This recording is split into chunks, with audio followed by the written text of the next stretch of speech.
지난 금요일 이 뉴욕 증시 트럼프 대통령의 관세 적법 판결이 다소 미뤄질 것으로 예상이 되면서 다시 한번 증시가 안도 이 랠리를 이어갔습니다.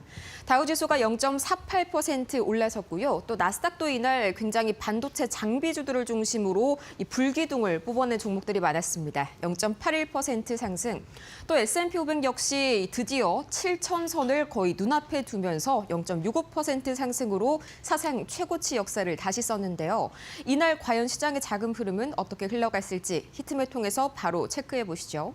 빨간불이 하락불이고요. 또 초록불이 상승불이다라는 점을 참고하시면 더욱더 보기가 편하실 겁니다.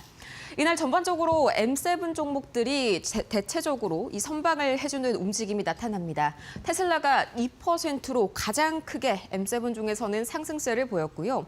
또 구글도 여전히 1% 내외의 상승세, 또 메타도 마찬가지로 1% 상승 흐름을 보였습니다. 엔비디아가 이 딥시크의 차세대 모델 공개 소식에 경계감이 좀 발생하면서 약간 약보합권에서 마무리가 됐고요.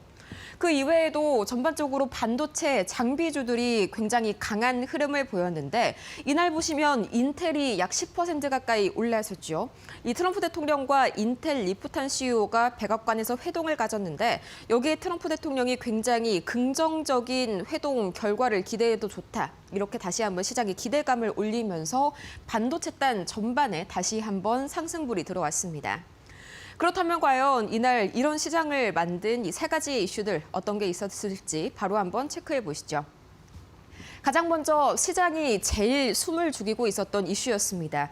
미국 연방대법원의 트럼프 대통령의 관세 이슈가 과연 적법한지에 대해서 이 판결이 나올 것이다. 이게 사실 현재 시간 9일에 판결이 날 것이다라고 시장은 전망을 했는데 사실 아니었습니다. 현재로서는 현재 시각으로 14일에 이 관세 관련 판결이 날 것으로 시장은 전망하고 있고요. 이건 역시도 전망이지 아직까지 확실하게 발표가 된 점이 아닙니다. 하지만 전반적으로 변동성이 강하게 나올 만한 이슈가 사실상은 현재로서는 연기가 됐다는 소식에 시장은 크게 안도했고요. 이어서 두 번째, 고용보고서도 마찬가지로 시장이 조마조마하면서 지켜보던 이슈였는데 이게 약간은 좀 엇갈리게 나왔습니다. 엇갈렸다는 말은 조금 더 긍정과 부정 중에서 시장은 이걸 조금 더 긍정적으로 해석했다라는 의미인데 뒷장을 통해서 조금 더 자세하게 보시죠. 크게 고용보고서는 두 가지로 나뉘게 되죠. 첫 번째 부분이 바로 비농업 고용, 한마디로 고용 건수가 얼마나 늘었냐.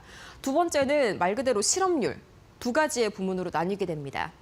가장 먼저 12월의 비농업 고용은 악화되는 움직임이 나타났습니다. 이 12월 들어서 5만 건이 증가한 것으로 나타났는데 이게 예상치는 원래 7만 건이 증가했었어야 됐습니다. 생각보다 많이 새로운 일자리가 증가하지 않은 것이죠.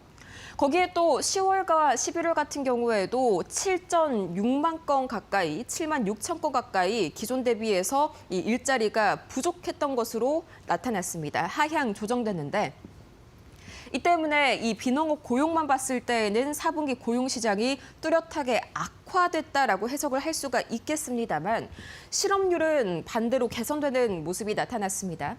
가장 먼저 이 12월의 실업률은 4.4%로 나타났는데 예상치 4.5%를 밑돌았고요. 또 심지어 11월의 경우, 그 전월의 경우에는 4.6%에서 4.5%, 0.1%포인트가량 하향 조정되면서 실업률 부분에서는 오히려 개선세가 나타났습니다. 이 때문에 이걸 긍정적으로 볼 것이냐, 부정적으로 볼 것이냐, 그 둘 중에서 시장은 긍정적으로 보기를 택했는데요. 우선 경기 침체 우려감이 그동안 시장에 좀 드리워졌었는데 이게 상당 부분 줄어들었고 대신에 경기 연착륙 기대감이 더욱더 높아졌습니다. 시장은 현재 실업률 쪽에 조금 더 방점을 찍고 있는 것이죠. 그다음에 1월 FOMC 같은 경우에는 이 발표가 나자마자 금리 동결 확률이 기존의 89%에서 95% 가까이 거의 유력 상태로 올라왔습니다. 물론 금리 동결이 결정이 된다면 이거는 지수 자체로 봤을 때는 마이너스지만요. 애초에 1월 FOMC 금리 동결 가능성이 그 전부터 89%로 유력했습니다. 이 때문에 이 자체는 큰 영향을 미치지 않았죠. 이 종전의 이슈로 다시 한번 돌아가 볼 텐데요. 이 고용 보고서도 시장이 긍정적으로 좀 해석을 했고요. 또 다음으로는 유동성 장세에 대한 기대감이 상당히 높아졌습니다. 다음 장 통해서 자세히 보시죠.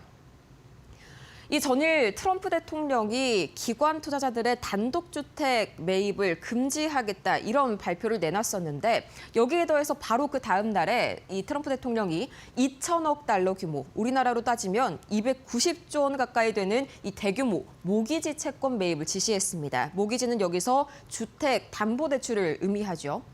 이 국책 모기지 업체 팬니메이와 프레디맥을 이 주체로 삼아서 이 11월 중간 선거를 앞두고 주택 비용을 조금 더 완화시키고자 한 선택인데 이 효과를 보시자면 모기지 금리, 그러니까 주택 담보대출 금리와 월 상환액이 줄어들게 됩니다. 당연히 주거비가 안정될 수밖에 없는 구조이죠. 지금까지 미국의 30년 모기지 금리를 봤었을 때 이쪽 부분이 코로나 당시입니다. 2022년 당시인데 2022년 이후로 가파르게 상승해서 계속해서 6%대를 상회하고 있는 모습이 나타나고 있습니다. 미국의 30년 모기지 금리가요. 이게 만약에 정상적으로 단행이 된다면 현재 6.2% 정도 되는 이 모기지 금리가 6%까지 확 낮아질 수 있다는 기대감. 이것 덕분에 다시 한번 3대 주택 건설업체들이 일제히 올랐습니다.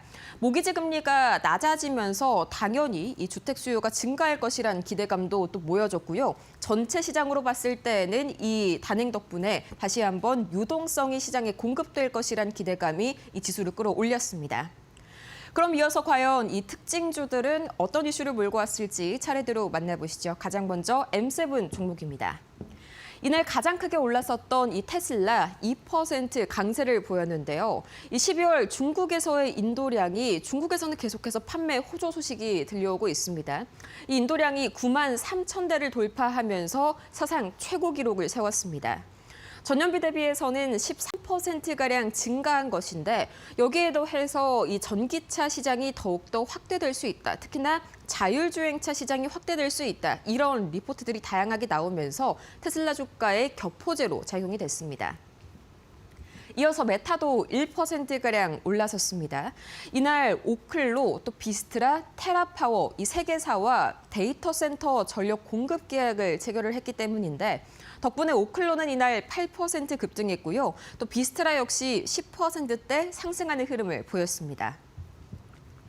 이어서 구글도 0.96% 상승했는데 이 캔터 피츠제럴드 측에서 구글 제미나이의 시장 점유율이 12개월 만에 6%에서 20%가량 껑충 뛰어 올랐다면서 이 구글에 대한 투자 의견을 중립에서 비중 확대로 상향 조정했고요. 목표가도 310달러에서 370달러 가까이 대폭 상향 조정했습니다.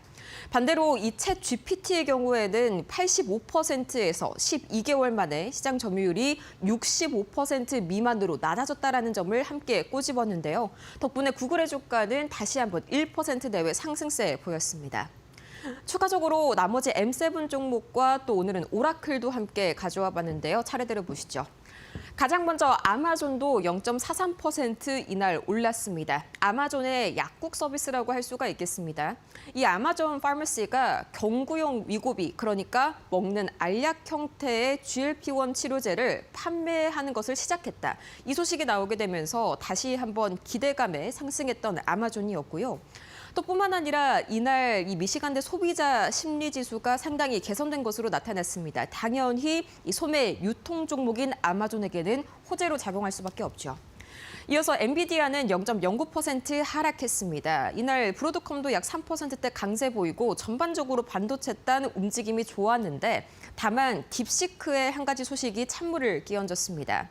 엔비디아의 한때 이 경쟁자로 상당히 부각을 받았었죠. 이 딥시크가 2월 중순 들어서 차세대 V4 모델을 출시하겠다고 밝혔는데 여기에 대해서 이 내부 테스트 결과 챗 GPT보다도 코딩 성능이 상당히 뛰어나다라는 이런 보도가 나오게 되면서 엔비디아는 경계성 매물이 조금 출회가 됐습니다. 이어서 오라클 이날 5% 가까이 크게 상승 흐름이 나왔는데요.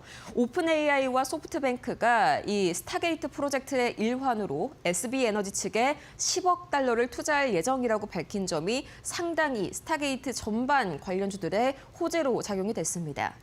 참고로 SB에너지는 소프트뱅크 산하의 데이터 센터 전력 공급 기업인데 이 때문에 스타게이트 관련주들 다시 한번 좋은 흐름 보였다는 점 참고해 보시기 바랍니다. 이어서 세 가지의 특징주들 추가로 알아보도록 할 텐데요. 이날 전반적으로 반도체 장비주들 상당히 분위기가 좋았죠. 가장 먼저 인텔이었습니다. 10% 가까이 껑충 뛰어 올랐는데 작년 8월이었죠. 이 인텔 같은 경우에는 미국 정부 측에서 10%의 지분을 보유를 했고요. 이 때문에 미국 정부가 현재 가장 큰 최대주주로 올라서 있는 상황이죠. 이런 상황 속에서 트럼프 대통령이 이날 백악관에서 리프탄 인텔 CEO와 회동을 가지고 이 회동이 굉장히 성공적이었다고 긍정적인 평가를 내놨습니다. 덕분에 인텔에 추가적인 호재가 있을 수 있다는 기대감에 다시 한번 올라선 인텔이고요. 이 인텔발 온기가 전반적으로 반도체에 퍼졌습니다. 특히나 마이크론 테크놀로지는 이날 5% 가까이 올라섰는데 이 11월 반도체 전 세계 판매량이 사상 최고치를 기록했다는 이 반도체 협회 이런 보고서가 다시 한번 플러스 요인으로 작용이 됐고요. 이어서 램 리서치도 8% 이상 올랐습니다. 이 골드만삭스가 올해 유망 분야로 웨이퍼 제조 장비가 될 것이다 라면서 램 리서치가 대표적인 웨이퍼 제조 장비 기업이죠. 크게 다시 한번 목표가를 160달러에서 180달러로 상향 조정했습니다. 추가적으로 이 매크로 관련 지표들은 어떤 움직임을 보였을지 한번 확인해 보도록 하겠습니다. 가장 먼저 국제유가입니다. 국제유가는 계속해서 배럴당 50달러서 후반선에서 움직이고 있습니다. 약 2%가량 올라섰는데 미군이 이 카리브해에서 주말 사이에 유조선 올리나호를 납포했다는 소식이 다시 한번 단기 공급망 우려를 촉발시키면서 유가가 오르게 됐고요. 이어서 원달러 환율은 다시 한번 7원 가까이 올라섭니다. 강달러가 진행이 됐기 때문인데 생각보다 미국의 매크로 지표들이 이날 괜찮게 나왔습니다. 고용보고서도 긍정적으로 해석이 됐고요. 또 이어서 미시간대 소비자 심리지수도 마찬가지로 긍정적으로 나왔습니다. 이 때문에 환율 상승 압력이 상당히 커지면서 이번 주에 또 이제 이 금통위가 동결을 상당히 유력하게 고려하고 있는 것으로 현재 시장은 보고 있습니다. 추가적으로 비트코인 가격은 0.01% 하락했는데 아직까지는 9만 달러 선 견조하게 지켜내고 있습니다. 다만 1월 FOMC에서 금리 동결 가능성이 거의 95%로 기정 유력화됐었죠. 이 때문에 비트코인은 약세 압력을 받고 있고요. 금 가격은 0.9% 다시 한번 오르면서 온스당 4,500달러 선 유지하고 있습니다. 러시아가 또 주말 사이에 우크라이나 서부를 극초음속 미사일을 발사하면서 위협한 사실이 보도되면서 다시 한번 지정학적인 이런 긴장감이 올라가고 있습니다. 이 때문에 안전자산 선호 심리가 높아졌기 때문이고요. 미국채 장기물과 단기물은 엇갈렸는데 대표적으로 장기물의 경우에는 트럼프 대통령이 모기지 채권을 매입한다는 소식에 약세를 보였지만 미국채 2년물은 좀 전에 말씀드렸던 바와 같이 1월 FOMC에서의 금리 동결 가능성이 보다 유력해지면서 다시 한번 큰 폭으로 상승하는 움직임이 나타났습니다.